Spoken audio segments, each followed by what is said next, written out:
Good morning my dear students. आज हम लोग केमिस्ट्री क्लास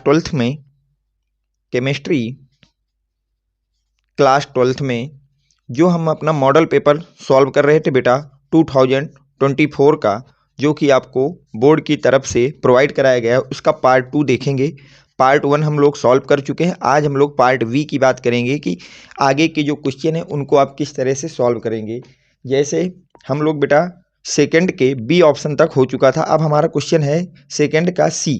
तो क्वेश्चन कह रहा है what is spectrochemical series. Question ये है कि what is spectrochemical series, spectrochemical series क्या होती है।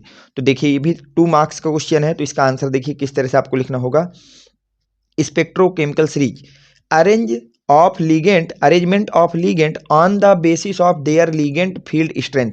आप उनको लिगेंड फील्ड स्ट्रेंथ के in the increasing order of their strength, अगर आप लिगेंड को उनके स्ट्रेंथ फील्ड के इंक्रीजिंग ऑर्डर में क्या कर रहे हैं बेटा, उनको उनके इंक्रीजिंग फील्ड स्ट्रेंथ के ऑर्डर में पुट कर रहे हैं, तो जो आपकी सीरीज ऑब्टेंड होगी उस सीरीज का नाम होगा स्पेक्ट्रोकेमिकल सीरीज। तो स्पेक्ट्रोकेमिकल सीरीज ये हो गए बेटा। अगर हम इसके सीरीज की बात की जाए तो स्पेक्ट्रोकेमिकल सीरीज क्या होती है, I minus Br minus SCN minus Cl minus S minus 2 F minus 2 OH minus 2 C2O4 minus 2 H2O EDTA minus 4 NH3 EN NO2 Cn minus CO। अब यहाँ पे देखिए इंक्रीजिंग ऑर्डर में लिया गया है, तो इसका मतलब जो स्ट्रॉन्ग फील्ड लिगेंड होगा वो आपका होगा CO और जो वीक फील्ड लिगेंड होगा वो I होगा। तो यहाँ पे मैंने लिख भी दिया है कि पूरे के पूरे लिगेंडों में अगर आपका कोई एक स्ट्रॉन्ग फील्ड लिगेंड की अगर हमको बात करना हो, किसकी बात करना हो बेटा, स्ट्रॉन्ग फील्ड लिगेंड की, तो वो होगा CO कार्बन मोनोऑक्साइड या कार्बोनिल। और अगर हमको वीक फील्ड लिगेंड की बात करना हो तो होगा आयोडाइड या I माइनस। चलते हैं बेटा नेक्स्ट क्वेश्चन पे कि नेक्स्ट क्वेश्चन आपका क्या कह रहा है उसको देखते हैं। नेक्स्ट क्वेश्चन आपका बेटा कन्वर्जन का क्वेश्चन है। बोला गया है how can the following conversion be carried out. आप इस कन्वर्जन को कैसे कैरिड करेंगे या किस तरह से प्राप्त करेंगे। तो पहला है chloroethane to butane. Chloroethane to क्या बनाना है बेटा, ब्यूटेन बनाना है। तो देखिए फर्स्ट ये है कि क्लोरोएथेन टू ब्यूटेन बनाना है। तो एक बात याद रखिए बेटा, आपको मैं सीधे इस बात को हमेशा के लिए याद रखिएगा, कभी भी एल्किल हाइलाइड दिया हो, क्या दिया हो बेटा, एल्किल हाइलाइड, और उससे आपको एल्केन बनाना हो, क्या बनाना हो बेटा, एल्केन। और दूसरी मेन बात यह है कि एल्किल हाइलाइड की तुलना में एल्केन के पास नंबर ऑफ कार्बन डबल होने चाहिए। नंबर ऑफ कार्बन कितने हो बेटा, डबल हो। अगर नंबर ऑफ कार्बन डबल हो जाए, मतलब एल्केन में अगर 1 कार्बन है, इसमें एल्किल हाइलाइड में 1 कार्बन हो तो एल्केन में 2, अगर एल्किल हाइलाइड में 2 कार्बन हो तो एल्केन में 4। तो अगर डबल हो रहे हैं तो हमेशा आपको रिएक्शन करानी है बुर्ज रिएक्शन। हमेशा कौन सी रिएक्शन करानी है बेटा, बुर्ज रिएक्शन। इस बात को आप अच्छी तरह से नोट कर लीजिए, सबसे पहले इसको बिल्कुल दिमाग में फिट रखिए कि कभी भी एल्किल हाइलाइड से एल्केन बनाना हो और एल्केन में number of carbon alkyl halide के कंपैरिजन में डबल हो तो आपको वहां पे बुर्ज रिएक्शन करानी है। बुर्ज रिएक्शन क्या कहती है कि जो भी एल्किल हाइलाइड आपको दिया जाए, जो भी क्या दिया जाए बेटा, एल्किल हाइलाइड आपको दिया जाए, उसको 2 बार लिख लेना है। सोडियम के 2 मेटल और उसकी एल्किल हाइलाइड को 2 बार लिख लेना है, एल्किल हाइलाइड, ये लिख लिया बेटा। और ऊपर आपको लिख देना है ड्राई ईथर। ऊपर क्या लिख देना है बेटा, dry ether, in the presence of dry ether. तो यहां से जो यने है वो दोनों हाइलाइड को लेकर के निकल जाएगा, दोनों हाइलाइड को लेकर के क्या हो जाएगा, निकल जाएगा। और इन दोनों एल्किल को आपस में आप लोग जोड़ देंगे तो यहां से आपको एल्केन मिल जाएगी। क्या मिल जाएगी बेटा, alkane plus 2 mole of sodium halide, ये आपको यहां से कंपाउंड मिलेगा। अब हम अपने रिएक्शन की बात करते हैं। तो देखिए ये तो हो गई बुर्ज रिएक्शन। अब हम बात करते हैं करना क्या है उसको ध्यान देखिए। बोला गया है क्लोरोएथेन, तो सबसे पहले तो हमें क्लोरोएथेन का फार्मूला आना चाहिए। तो क्लोरोएथेन होता है बेटा CH3CH2Cl, इसका नाम होता है क्लोरोएथेन। बोला है इससे बनाना है ब्यूटेन। ब्यूटेन क्या होता है बेटा, CH3CH2CH2CH3, इसको बोलते हैं ब्यूटेन। देखिए एल्किल हाइलाइड है 2 कार्बन, ब्यूटेन एल्केन है बेटा 4 कार्बन, कार्बन डबल हुए तो हमको बुर्ज रिएक्शन करानी है। तो बुर्ज रिएक्शन में भी मैंने आपको क्या समझाया कि जो भी एल्किल हाइलाइड दिया हो उसको 2 बार लिखिए। तो एल्किल हाइलाइड को 2 बार लिख लिया, CH3CH2Cl, और 2 मोल ऑफ सोडियम लिख दिया यहाँ पर। और एल्किल हाइलाइड को इसको इस तरह से लिख लेते हैं, थोड़ा उल्टा करके। यहां तक आपको कोई डाउट नहीं होना चाहिए बेटा। और ऊपर क्या लिख देंगे, ड्राई ईथर, ऊपर लिख दिया जाएगा ड्राई ईथर, क्योंकि ये रिएक्शन होती है in the presence of dry ether. यहाँ तक सही बेटा। अब देखिए आप यहाँ से क्या करेंगे कि ये जो 2 Na है ये 2 Cl को लेकर के निकल जाएगा, निकलेगा तो यहाँ से बन जाएगा 2 मोल ऑफ NaCl। क्या बन जाएगा बेटा, 2 मोल ऑफ NaCl आपका ऑब्टेंड हो जाएगा यहाँ से, 2 मोल ऑफ NaCl प्लस। अब देखिए मैंने क्या बताया था, दोनों आर को जोड़ देना है, तो एक आर ये है और एक आर ये है, तो जब इनको जोड़ेंगे तो क्या बनेगा, CH3 CH2 CH2 CH3 ये बनेगा, और यही हमको ऑब्टेंड करना था बेटा, तो ये बन गया। अब इन सबके नाम भी लिख दीजिए बेटा, ठीक है। तो आपको इसको पता है ये ब्यूटेन है, ये क्या है बेटा, ब्यूटेन, इसको हम लोग ब्यूटेन के नाम से जानते हैं। ये क्या है बेटा, सोडियम क्लोराइड है, सोडियम क्लोराइड, ठीक बेटा। अगर हम अगली बात करें, इसका तो पता ही है, ये क्लोरोएथेन है, ये क्या है बेटा, ये आपका है क्लोरोएथेन, क्लोरोएथेन। और इसकी बात की जाए बेटा तो ये तो सोडियम मेटल है, सोडियम मेटल, सोडियम मेटल, ठीक बेटा। ये आपका पहला कन्वर्जन हो गया जो आपका पेपर में पूछा गया था, मॉडल पेपर में, कि क्लोरोएथेन से आप ब्यूटेन को कैसे ऑब्टेंड करेंगे। चलते हैं सेकंड में। सेकंड है एनिलीन टू क्लोरोबेंजीन। सेकंड जो आपसे पूछा गया है वो पूछा गया है एनिलीन टू क्लोरोबेंजीन। सेकंड की बात की जाए तो सेकंड आपसे क्वेश्चन कह रहा है कि aniline to chlorobenzene, chlorobenzene, aniline से आपको क्या बनाना है बेटा, क्लोरोबेंजीन को ऑब्टेंड करना है। तो देखिए एनिलीन से आप क्लोरोबेंजीन किस तरह से बनाएंगे उसकी बात कर लेते हैं। हमको एनिलीन दिया गया है, क्या दिया गया बेटा, एनिलीन। तो एनिलीन का फार्मूला होता है, ये आपका एनिलीन का बेटा फार्मूला हो गया। अब इससे आपको बनाना क्या है बेटा, क्लोरोबेंजीन। ये होता है फार्मूला किसका बेटा, क्लोरोबेंजीन का। ये फार्मूला हो गया क्लोरोबेंजीन, एनिलीन है क्लोरोबेंजीन। अब देखिए कैसे बनेगा, इस रिएक्शन को ध्यान से समझिए। तो आप एनिलीन को लीजिए, किसको लीजिए बेटा, एनिलीन को लीजिए, और उसकी सबसे पहले रिएक्शन करा दीजिएगा सोडियम नाइट्राइट और HCl के मिश्रण के साथ। किसके साथ बेटा, यहाँ पे हो गया NH2। अब इसकी सबसे पहले रिएक्शन कराएंगे हम लोग सोडियम नाइट्राइट के साथ। किसके साथ बेटा, sodium nitrite NaNO2 plus HCl के साथ, और ये रिएक्शन होती है 0 डिग्री सेंटीग्रेड में। तो यहाँ से आपको मिल जाएगा बेंजीन डाई एजोनियम क्लोराइड। क्या बन जाएगा बेटा, बेंजीन डाई एजोनियम क्लोराइड बन जाएगा। यहाँ से हमको जो मिलेगा उसका नाम होगा benzene diazonium chloride, N2 plus Cl minus, ये बन गया। अब आप BDC को जैसे ही आपको क्लोरोबेंजीन में चेंज करना हो तो आप कुछ नहीं करिए बेटा, इसकी रिएक्शन यहाँ पे सैंड मायर रिएक्शन करा दीजिए। कौन सी रिएक्शन करा दीजिए बेटा, सैंड मायर। सैंड मायर रिएक्शन में क्यूप्रिक क्लोराइड की रिएक्शन कराइए। किसकी बेटा, क्यूप्रिक क्लोराइड की। किसके साथ कराइए, ये रिएक्शन का नाम होता है सैंड मायर रिएक्शन, सैंड मायर रिएक्शन। याद रखना बेटा इसका नाम भी, इस रिएक्शन को हम लोग सैंड मायर रिएक्शन के नाम जा रहे हैं। तो इसमें कुछ नहीं होता बेटा, ये N2 हट जाता है और यहाँ पे Cl जुड़ जाता है। N2 हट करके क्या जुड़ जाएगा बेटा, Cl आपका जुड़ जाएगा, ये आपका काम यहाँ पे हो जाएगा। तो आपका क्लोरो बेंजीन बनाना था, ये बन गया। तो ये इसका नाम होता है बेटा एनिलीन, इसका नाम होता है एनिलीन। इसको हम लोग पढ़ते हैं बेटा benzene diazonium chloride, benzene diazonium chloride, और ये तो आपका क्लोरोबेंजीन है जो हमको ऑब्टेंड करना था। तो इस रिएक्शन को भी देख लीजिए किस तरह से पूरी रिएक्शन कराई गई बेटा, कि एनिलीन से अगर आपको क्लोरोबेंजीन बनाना है तो सबसे पहले आप एनिलीन की रिएक्शन कराएंगे सोडियम नाइट्राइट प्लस HCl के साथ एट 0 डिग्री सेंटीग्रेड।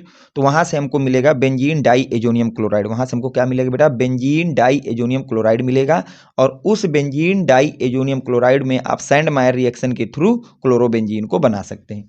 चलते हैं बेटा नेक्स्ट क्वेश्चन पे। नेक्स्ट क्वेश्चन क्या कहा गया उसको ध्यान से पढ़िए बेटा। अगला क्वेश्चन आपसे कह रहा है कि 40 ग्राम ऑफ एथिलीन ग्लाइकॉल, जिसका फार्मूला दिया गया है C2H6O2 is mixed with 600 gram of water. किसमें मिक्स किया गया बेटा, 600 ग्राम ऑफ वाटर में है।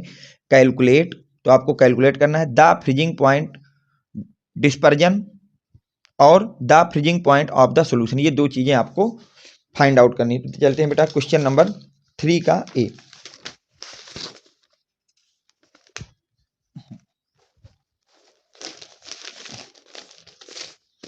ध्यान से समझना बेटा, क्वेश्चन किस तरह से आप सॉल्व करेंगे। बहुत ही सिंपल क्वेश्चन है और कितने नंबर का था, 2 मार्क्स का क्वेश्चन था। ठीक है, देखते हैं क्वेश्चन को कैसे करेंगे, उसकी भी मैं आपसे बात करता हूँ पूरी तरह से। जिस तरह से मैं आपको यहाँ सॉल्व करूँगा, आपको बोर्ड में उसी तरह से इस क्वेश्चन को सॉल्व करना है। सबसे पहले तो हम लोग डालेंगे क्वेश्चन नंबर, तो ये पता चलेगा ये बेटा 3 का ए है। क्वेश्चन नंबर डालेंगे तो ये पता चला हमको ये 3 का ए है। 3 का क्या है बेटा, ए। सबसे पहले किसी भी क्वेश्चन में जो भी गिवन हो उसको आप लोग राइट डाउन करेंगे कि गिवन क्या क्या है। सबसे पहली चीज ये है कि गिवन लिखना है। तो हमको गिवन की अगर बात की जाए तो गिवन है बेटा वेट ऑफ एथिलीन ग्लाइकॉल। क्या दिया है बेटा, weight of ethylene glycol, ethylene glycol, glycol. ठीक है बेटा, ये इसको हम लोग सॉल्यूट भी बोलते हैं। क्या बोलते हैं बेटा, सॉल्यूट। तो इसको ब्रैकेट में आप लोग सॉल्यूट लिख लीजिए। तो ये हमको गिवन है बेटा 45 ग्राम। कितना दिया है बेटा, 45 ग्राम दिया है। अब दूसरी चीज बेटा, मॉलिक्यूलर वेट हमको लर्न होना चाहिए किसी भी कंपाउंड्स का। तो एथिलीन ग्लाइकोल है, तो सेकेंड लाइन आपकी हो जाएगी molecular weight of ethylene glycol, ethylene glycol, जिसको हम लोग सोलूट बोलते हैं। क्या बोलते हैं बेटा, सोलूट। तो देखिए मॉलिक्यूलर फार्मूला क्या हो जाएगा इसका, मॉलिक्यूलर वेट क्या हो जाएगा, ध्यान समझिए ना बेटा। देखिए C2, तो 2 कार्बन है तो 2 इंटू 12 प्लस 6 एच है तो 6 इंटू 1 प्लस 2 ऑक्सीजन है तो 2 इंटू 16। अब इसको आप कैलकुलेट कर लीजिए बेटा। 12 इंटू हो जाएगा 24, 6 1 जा 6 हो जाएगा और 16 2 जा होता है 32। आप जब 24 और 6 को ऐड करेंगे तो आएगा 30 प्लस 32। अब इन दोनों को जब ऐड करेंगे तो आंसर आएगा 62 ग्राम पर मोल, ग्राम पर मोल। तो ये हमारे पास हो गया बेटा molecular weight of ethylene glycol. इसके अलावा हमको क्वेश्चन में दिया है बेटा वेट ऑफ वाटर दिया गया है 600 ग्राम। क्या दिया गया है बेटा, वेट ऑफ वाटर दिया है, तो हम उसको भी राइट डाउन करेंगे। Weight of water, weight of water, ठीक है, इसको हम लोग लिखेंगे सॉल्वेंट। क्या लिखेंगे बेटा, सॉल्वेंट। और ये हमको कितना गिवन है, 600 ग्राम, 600 ग्राम। ये चीज बिल्कुल लर्न रखिए बेटा कि अगर कहीं वेट ऑफ सॉल्वेंट का यूज होगा तो वो हमेशा आपको उसको पुट करना है उसमें केजी में। उसको हमेशा किस में पुट करना है बेटा, केजी में पुट करना है। वेट ऑफ सॉल्वेंट को हमेशा अगर आपको पुट करना है तो केजी में पुट करना है। तो केजी के लिए क्या होता है, 1000 से डिवाइड कर देंगे। तो 600 डिवाइड बाई 1000, तो ये हो जाएगा केजी। जब आप इसको थोड़ा सा कैलकुलेट करेंगे तो ये आएगा 0.6 केजी। तो वेट ऑफ सॉल्वेंट आ गया हमारे पास। यहाँ तक कोई दिक्कत नहीं होना चाहिए, ये गिवन था, वेट ऑफ सॉल्वेंट आ गया। अब हम बात करते हैं फाइंडिंग में कि हमें फाइंड क्या क्या करना है। सबसे पहले फाइंड करना है the freezing point of dispersion, और फिर फाइंड करना है the freezing point of the solution. तो दोनों चीजों को हम लिखेंगे फाइंड। हमको फाइंड क्या क्या करना है, अगली हेडिंग आपकी होगी बेटा फाइंड की। फाइंड में नंबर 1 फाइंड करना है बेटा, उसका नाम है freezing point of depression, the freezing point dispersion, depression या डिस्पर्जन जो भी आप चाहें, डिप्रेशन, जिसको हम डेल्टा टीएफ बोलते हैं। क्या बोलते हैं बेटा, डेल्टा टीएफ बोलते हैं। ये फाइंड करना है क्वेश्चन मार्क। सेकेंड चीज फाइंड करना है the freezing point, the freezing point of the solution, of the solution, इसको फाइंड आउट करना है। The freezing point of the solution, जिसको हम लोग बेटा टी एफ बोलते हैं, इसको फाइंड आउट करना है। ये दो चीजें हमको फाइंड आउट करनी है। ठीक है, यहां तक आपको कोई डाउट नहीं होना चाहिए मेरे हिसाब से। ये दो चीजें हमको फाइंड आउट करनी है। तो हम डालते हैं केस नंबर 1। सबसे पहले फ्रीजिंग पॉइंट ऑफ डिप्रेशन को फाइंड आउट करेंगे। सबसे पहले हम लोग डेल्टा टीएफ की बात कर लेते हैं। किसकी बात करते हैं बेटा, डेल्टा टीएफ की। डेल्टा टीएफ किस तरह से फाइंड आउट किया जाएगा, चलिए बेटा डेल्टा टीएफ की बात करते हैं।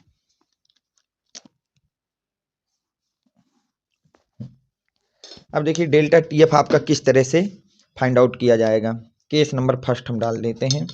हम सबसे पहले जो क्वेश्चन सॉल्व करने जा रहे हैं वो सॉल्व कर रहे हैं फर्स्ट वाले को, case first.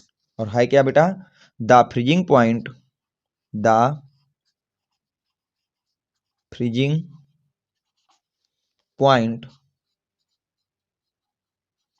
Dispersion depression, the freezing point depression, यानी कि delta T F equal to question mark.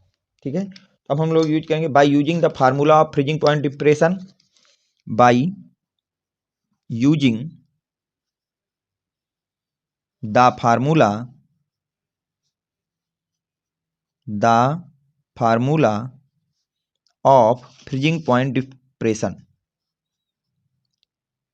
Freezing point depression, इसका फार्मूला यूज करेंगे बेटा। फार्मूला क्या होता है, फार्मूला होता है बेटा delta T F equal to K F M. क्या होता है बेटा, delta T F equal to होता है के एफ एम। क्या होता है बेटा, delta T F equal to होता है के एफ एम। इसको हम मानेंगे इक्वेशन नंबर 1। क्या मानेंगे बेटा, इक्वेशन नंबर 1। तो हम सबसे पहले वैल्यूओं को ध्यान देंगे। के एफ फॉर वाटर, के एफ फॉर वाटर, ये हमको लर्न होना चाहिए। अगर क्वेश्चन में नहीं दिया बेटा तो इसकी वैल्यू होती है 1.86 केल्विन केजी पर मोल। ठीक है, ये वैल्यू हमको याद होना चाहिए। के एफ की वैल्यू हमको वाटर के केस में याद होनी चाहिए, बाकी किसी में हमको नहीं चाहिए, बाकी वो खुद देगा बेटा। तो इसका क्या होता है, केल्विन केजी पर मोल इसका हो गया। अब एम क्या होता है, एम की बात की जाए तो एम होता है बेटा मोल ऑफ सोल्यूट। क्या होता है बेटा, मोल of solute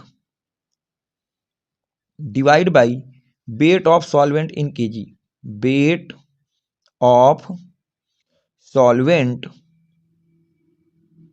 in KG, weight of solvent वो भी किसमें बेटा, इन केजी में। तो देखिए मोल ऑफ सोल्यूट तो हमको पता नहीं, तो हम ये जानते हैं कि मोल ऑफ सोल्यूट का जो फार्मूला होता है, मोल ऑफ सोल्यूट, उसका फार्मूला होता है बेटा weight of solute in gram, weight of solute in gram divide by molecular weight of solute in gram, gram per mole, gram per मोल। ये बेटा हमारे पास फार्मूला होता है मोल को फाइंड आउट करने की। अगर आपको मोल फाइंड करना है तो फार्मूला होता है wait of solute in gram, molecular weight of solute. अब देखिए वेट ऑफ सोल्यूट आपने पीछे लिखा है 45 ग्राम, उसको देख लेना बेटा ध्यान से। अब मोलेकुलर वेट आपने निकाला था 62, कितना निकाला था बेटा, 62। अगर हम बात करें वेट की तो वेट था 45 ग्राम, कितना था बेटा 45 ग्राम, और मोलेकुलर वेट आया था 62 ग्राम। अब इसको जब आप डिवाइड करेंगे तो बेटा ये वैल्यू आ जाएगी 0.72, कितनी आ जाएगी बेटा 72। तो ये मोल ऑफ सोल्यूट आ गए हमारे पास। क्या आ गया बेटा, मोल ऑफ सोल्यूट आ गए। यहाँ तक आपको कोई डाउट नहीं होना चाहिए। यहाँ से हमको मोल ऑफ सोल्यूट मिल गए। क्या मिल गए बेटा, मोल ऑफ सोल्यूट मिल गए। अब हम क्या करेंगे, इस मोल ऑफ सोल्यूट की वैल्यू रख देंगे यहाँ पे। अब वेट ऑफ सॉल्वेंट हमको पता है, तो इसको हम लोग नाम दे देते हैं इक्वेशन नंबर 2। क्या नाम दे देते हैं बेटा, इक्वेशन नंबर 2। इसको नाम देते हैं इक्वेशन नंबर 2। तो पुट द वैल्यू ऑफ,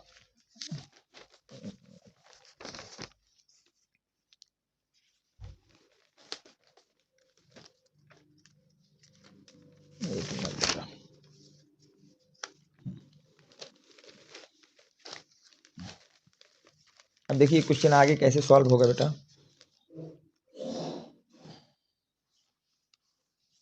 तो अब यहाँ पे क्या करेंगे बेटा, put the value of mole, put the value of mole and wait of solute, and wait of solute from equation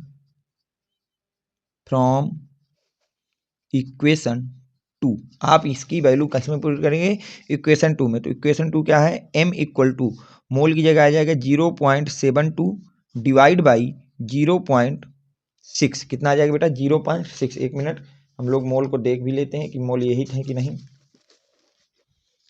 मोल तो था 0.72, और अगर हम वेट की बात करें तो वेट था बेटा हमारे पास 0.6। ठीक है, तो ये दोनों हमने यहाँ पे पुट डाउन कर दिए।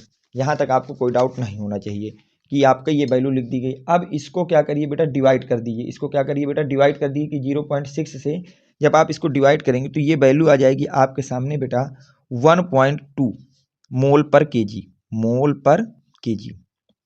तो आपका ये आ गया वैल्यू, एम की वैल्यू आ गई। किसकी वैल्यू आ गई बेटे, एम की। अब एम की वैल्यू और के एफ की वैल्यू उठा करके रख दीजिए इक्वेशन 1 में। तो put the value of m, हम लोग लिखेंगे put the value of m and K F, इन दोनों की वैल्यू को पुट करेंगे फ्रॉम इक्वेशन 1, फ्रॉम इक्वेशन 1। तो अब देखिए जब यम की वैल्यू हम पुट करेंगे तो delta T F equal to K F की जगह लिखेंगे 1.86 इंटू 1.2 इंटू कितना हो जाएगा बेटा 1.2, क्योंकि हमारे पास जो वैल्यू आई है वो कितनी आई थी, एम की 1.86 ही, वो 1.2 आई थी, और जो के एफ की वैल्यू थी वो थी 1.86।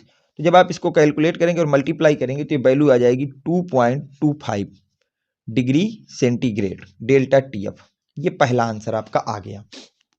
तो पहला आंसर आपका ये आ गया कि जो डेल्टा टी एफ होगा वो कितना होगा बेटा 2.25 डिग्री सेंटीग्रेड होगा। ये आपका फर्स्ट आंसर हुआ। अब देखिए इसके नीचे थोड़ा सा लिख देंगे, हेंस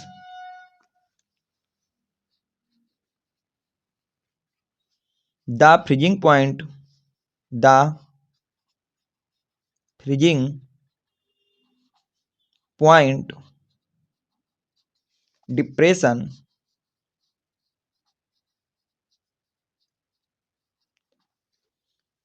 ऑफ सॉल्यूशन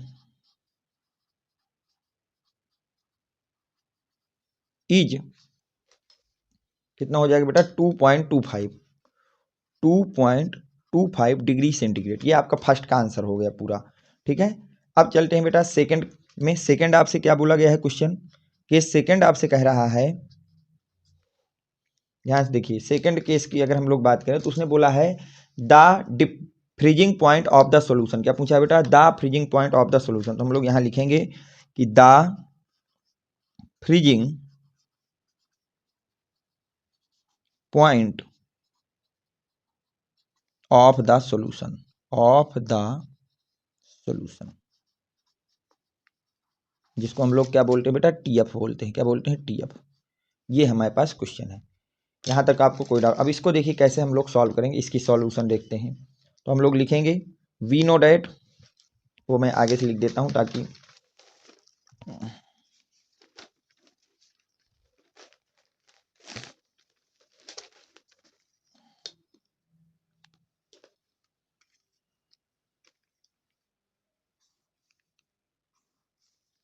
तो हम लोग यहाँ तक हो गया। अब हम लोग लिखेंगे बेटा we know that,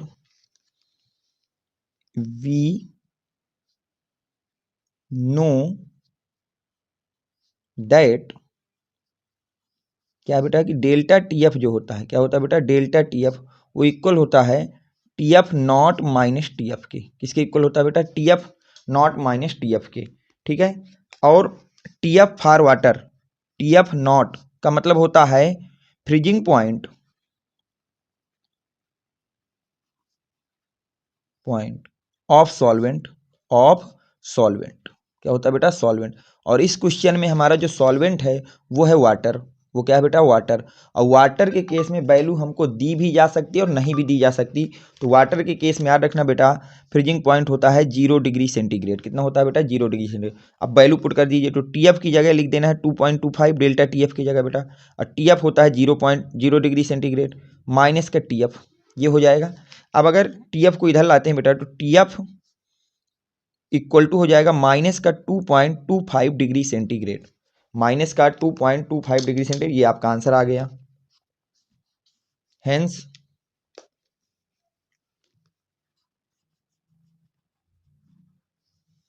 hence freezing point,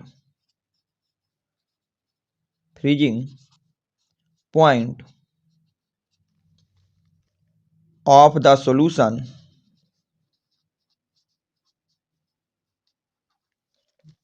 is -2.25 degree centigrade. तो ये आपका प्रॉपर आंसर हो गया इस क्वेश्चन का, जो आपका था थर्ड का ए। ये क्वेश्चन काफ़ी इजी होते हैं बेटा, और इन क्वेश्चनों को आपको करने की प्रैक्टिस होनी चाहिए क्योंकि ये क्वेश्चन आपके बोर्ड में पूछे जाते हैं और बहुत ही ज़्यादा इंपॉर्टेंट क्वेश्चन होते हैं। ठीक है, इस क्वेश्चन को मैं आपको एक बार दोबारा रिपीट करा देता हूँ कि किस तरह से इस पूरे क्वेश्चन को हम लोगों ने सॉल्व किया और क्या हमारा अप्रोच रहा। देखिए क्वेश्चन में क्या रहा, सबसे पहले हमने शुरुआत की गिवन से, तो हमको वेट ऑफ एथिल ग्लाइकॉल दिया था, उसको लिख दिया। Molecular weight of ethyl glycol हमको लर्न होना चाहिए, निकालना आना चाहिए। और वेट ऑफ वाटर हमको दिया था तो उसको लिख दिया। फिर हमको जो फाइंड करना था वो चीज़ें लिख ली कि पहला लिखना था the freezing point of depression और दूसरा था the freezing point of the solution. अब हमने केस 1 लगा दिया बेटा कि हमको अगर the freezing point of depression याद करना हो तो कैसे निकलेगा डिप्रेशन, तो डेल्टा टी एफ। तो हमने सबसे पहले इसका फार्मूला लगा दिया by using the formula of freezing point depression, तो वो होता है बेटा delta T F equal to K F M. अब हमको के एफ की वैल्यू दी नहीं है, वो लर्न होना चाहिए। वाटर के केस में वो होती है बेटा 1.86 केल्विन केजी पर मोल। अब यम की वैल्यू चाहिए तो यम की फार्मूला खोल दिया बेटा, mole of solute divide by weight of solvent. Weight of solvent तो गिवन था लेकिन मोल ऑफ सॉल्यूट नहीं गिवन था, तो मोल ऑफ सॉल्यूट का पहले फार्मूला खोल दिया, weight of solute in gram divide by molecular weight of solute gram per mole. Value रख दी, सॉल्व कर दिया। अब ये मोल ऑफ सॉल्यूट की वैल्यू उठा के यहाँ रख दिया, वेट ऑफ सॉल्वेंट को रेशियो लेके यम निकाल लिया हमने। क्या निकाल लिया बेटा, यम। तो हमारे पास यम आ गया बेटा यहाँ से 1.2, कितना आ गया बेटा 1.2 मोल पर केजी। अब हमने क्या किया, पुट कर दी दोनों वैल्यू यम और के एफ को फ्रॉम इक्वेशन 1 में। तो फ्रॉम इक्वेशन 1 में किया तो delta T F equal to आ गया 2.25 डिग्री सेंटीग्रेड। तो हेंस द फ्रीजिंग पॉइंट जो था, freezing point depression of the solution, वो था 2.25 डिग्री सेंटीग्रेड। सेकंड क्वेश्चन आपसे पूछा गया था the freezing point of the solution, जिसको हम लोग टी एफ बोलते हैं बेटा। क्या बोलते हैं, टी एफ। तो we know that delta T F equal to T F not minus T F, ये होता है। टी एफ नॉट क्या होता है, freezing point of the solvent होता है, और टी एफ क्या होता है, freezing point of the solution होता है। तो सॉल्वेंट इस केस में हमको वाटर गिवन है और वाटर का हमको लर्न होना चाहिए 0 डिग्री सेंटीग्रेड होता है। तो जब आपने वैल्यू रखी डेल्टा टी एफ की जगह 2.25, डेल्टा टी एफ नॉट की जगह 0 डिग्री सेंटीग्रेड और टी एफ की जगह टी एफ रख दिया, तो टी एफ को माइनस को इधर भेज दिया तो आ गया इतना। तो hence the freezing point of the solution is 2.25 degree centigrade. तो आज की क्लास में हम यहीं तक रखेंगे। अब इसके आगे का जो भी मॉडल पेपर है वो आपको मैं नेक्स्ट वीडियो में सॉल्व कराऊंगा।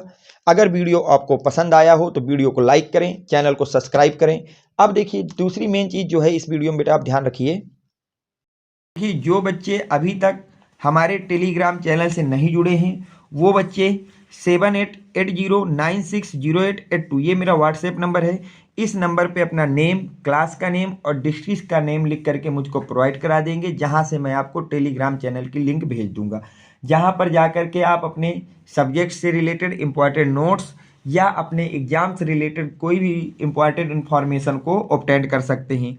इसके बाद यूपी बोर्ड के किसी भी बच्चे को अगर आपको प्रीवियस ईयर के मॉडल पेपर इंग्लिश मीडियम में या मॉडल पेपर जो आपके इस साल रिलॉन्च किए गए हैं बोर्ड की तरफ से वो आपको चाहिए, या किसी टॉपिक पे आपको नोट्स चाहिए, या एनी थिंग्स किसी भी तरह की स्टडी से रिलेटेड कोई भी कंटेंट आपको चाहिए, तो आप इसी नंबर पे कांटेक्ट करके उसको मुझसे ले सकते हैं। चाहे वो आपका मॉडल पेपर हो, चाहे प्रीवियस ईयर क्वेश्चन हो, चाहे उसके सॉल्यूशन हो, जो भी आपको चाहिए एनी थिंग्स आप इस नंबर पे कांटेक्ट करके मुझसे इसके विषय में बात कर सकते हैं। अगर आपको वीडियो पसंद आया है तो प्लीज़ वीडियो को लाइक करें, चैनल को सब्सक्राइब करें, ज़्यादा से ज़्यादा लोगों को चैनल के थ्रू जोड़ें। Thanks for watching, next video coming soon.